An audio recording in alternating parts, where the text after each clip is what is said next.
A gente tem alteração genética em todos os pacientes, mas nem sempre esse gene é identificável. Por quê? Porque a expressão ela pode não vir só de um gene, ela vem de uma combinação associada aos fatores modificadores, entenderam? Quando, no entanto, eu tenho pacientes abaixo dos 50 anos de idade, o que a gente chama de doença de Parkinson precoce,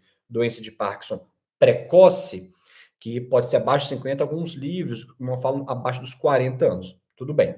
Quando eu tenho abaixo dos 50 anos de idade, ou eu tenho uma história familiar muito importante, meu pai tem doença de Parkinson com minha tia, opa, aí a gente deve avaliar a genética. E quando a gente faz a genética na doença de Parkinson, isso serve também para a doença de Alzheimer. Quando eu faço para a doença de Parkinson o exame genético, o meu objetivo é qual? Então veja bem, indicação. Meu pai começou com doença de Parkinson há 60 anos. Eu faço o exame genético? Não. Não faz sentido. Mas se eu fizer, o que vai dar? Vai dar normal. Mas tem certeza? 99,99% de certeza. Olha isso. E a gente muitas vezes fez e tem estudos com isso, tá bom? Então, quando pega o paciente que tem doença de Parkinson, de idiopática, que ela começa aos 60 anos, após 60 anos, e tem uma característica, uma progressão comum, né, semelhante à doença de Parkinson tradicional, o exame dá negativo. Dá negativo, tá? No futuro, talvez a gente consiga outros marcadores. A gente já tem achado. A gente tem uma biópsia que a gente faz na pele, que a gente consegue achar alfa-sinucleína. A gente consegue fazer biópsia no cérebro, a gente consegue achar lá os achados, os marcadores. No líquido, agora a gente tem um marcador da doença de Parkinson. O problema é que todos esses exames, eles também podem estar presentes em outras doenças, como a atrofia de múltiplos sistemas. Então, nem sempre ele é útil para a gente fazer. A gente faz quando? Ainda mais uma coisa invasiva. Quando a gente precisa muito, tá bom? Agora, o teste genético, voltando, vem comigo. O teste genético a gente faz quando tem uma história familiar importante ou quando a gente começa com uma doença muito cedo.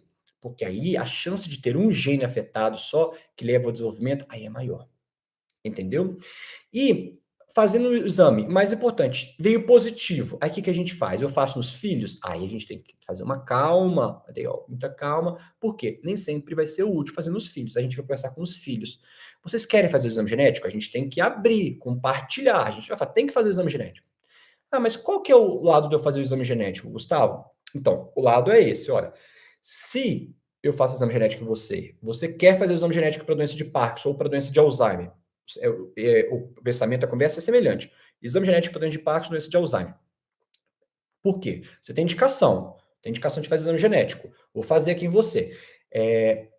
Se ele vier positivo, você vai poder decidir se isso vai influenciar na sua decisão de ter filhos, por exemplo. Por quê? Porque seus filhos podem ter chance de ter.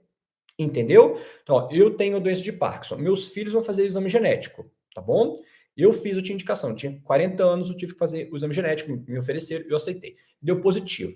Aí eu falei assim, meus filhos vão fazer agora, doutor? Vamos conversar com eles. Os filhos têm mais de 18 anos. Aí eu chego e falo, tal, você quer fazer exame genético? Eu estou abrindo para você essa possibilidade. Vou explicar direitinho. Exame genético para doença de Parkinson, doença de Alzheimer. Eu quero fazer sim, porque isso daí vai mudar minha decisão de ter filho ou não, ou então eu vou conversar com a minha esposa, então pode gerar, então a gente chama de aconselhamento genético. Então a minha decisão, ter ou não ter a doença, pode influenciar em outras decisões. Então a gente pode fazer o exame genético por esse motivo.